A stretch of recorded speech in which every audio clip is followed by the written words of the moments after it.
एक बार की बात है। एक हरा भरा जंगल था जहां सब जानवर खुशी खुशी रहते थे।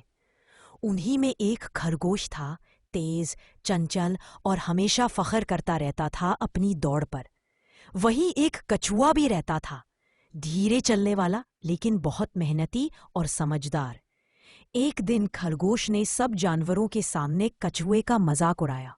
अरे कछुए, तू तो इतना धीरे चलता है कि अगर मैं सो भी जाऊं तो भी तू मुझे नहीं पकड़ सकता। सब हंसने लगे। कछुआ शांति से बोला, खरगोश भाई, घमंड अच्छा नहीं होता।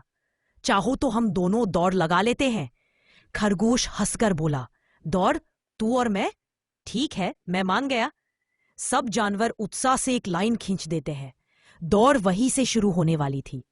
अगली सुबह सब जानवर इकट्ठा हुए। बंदर ने हाथ उठाकर बोला, तैयार, शुरू। खरगोश बिजली की तरह दौड़ा और कछुआ धीरे धीरे अपनी छोटी पैरों से बढ़ता गया। थोड़ी देर में खरगोश इतना आगे निकल गया कि उसने पीछे मुड़कर देखा। कछुआ अभी भी शुरू के पास ही था। खरगोश हंसकर बोला, मैं थोड़ा आराम कर लेता हूं। ये कछुआ कभी नहीं पहुंच सकता। वो एक पेड़ के नीचे सो गया। कछुआ बिना रुके, बिना सोचे बस चलता गया। सूरज ढलने लगा, लेकिन उसके हौसले कम नहीं हुए। धीरे धीरे वो पेड़ के पास पहुंच गया जहां खरगोश सोता था। उसने देखा खरगोश अभी भी गहरी नींद में है। कछुआ मुस्कुराकर चुपचाप आगे बढ़ता गया। जंगल के सब जानवर चिल्ला रहे थे, चलो कछुआ, तुम कर सकते हो।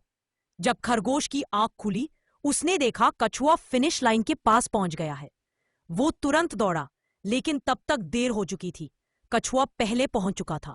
सब जानवर खुशी से ताली बजाने लगे। खरगोश शर्म से अपना सर झुका लेता है। कछुआ मुस्कुराकर कहता है, जीत उसकी होती है जो मेहनत करता है, ना कि सिर्फ तेज भागता है। उस दिन के बाद खरगोश ने कभी किसी का मजाक नहीं बनाया।